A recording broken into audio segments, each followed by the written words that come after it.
Baba tayo. Ipapakita ako.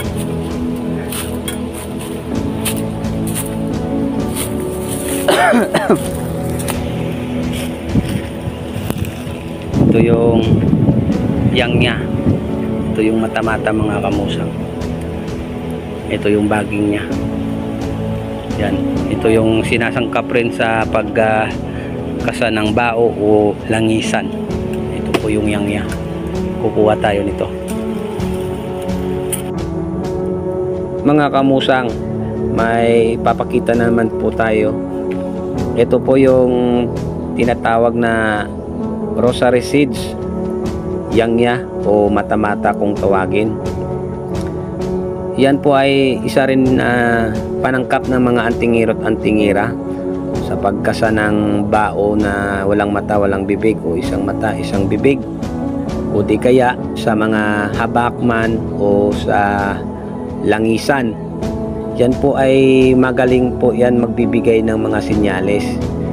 Nagbibigay po yan ng sinyales kung tayo po ay nasa panganib o peligro yung buhay po natin. Mapapasok yung balat po natin kung saan po yung mga gamit natin na nalagay sa parte sa katawan natin na may panangkap ng yang-ya.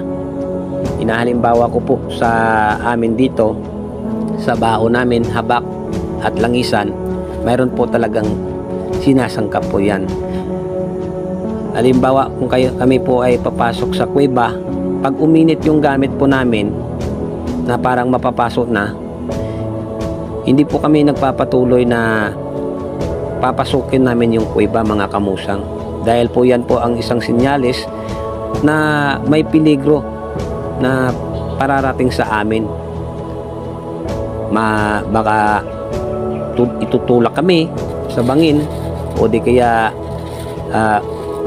itutulak kami sa inaapakan namin, tapos mahuhulog kami, mababagok yung ulo namin, di kaya mahuhulugan kami ng mga bato sa loob ng kuweba. Yan po ang isang sinyalis para sa amin mga kamusang. Yan ang kakayahan ng rosary seeds, yang niya o mata-mata. Ito rin po ay ginagamit po ng iba tulad sa amin. Ito yung ginagamit po namin na pang-ipit sa mga pasyente na ginagambala. Ito yung ginagamit namin panawag sa mga gumagambala sa pasyente, at yung pasyente naman po ay napapasok po sa sobrang init na ito ng mata-mata na ito o yang-ya.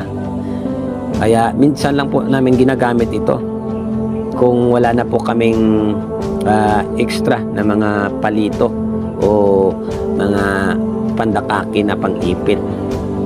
Ito yung paminsan-minsan lang namin ginagamit po ito mga kamusang, kasi nasusunog talaga yung daliri nila pag inipit po ito na yang-ya yung ginagamit namin.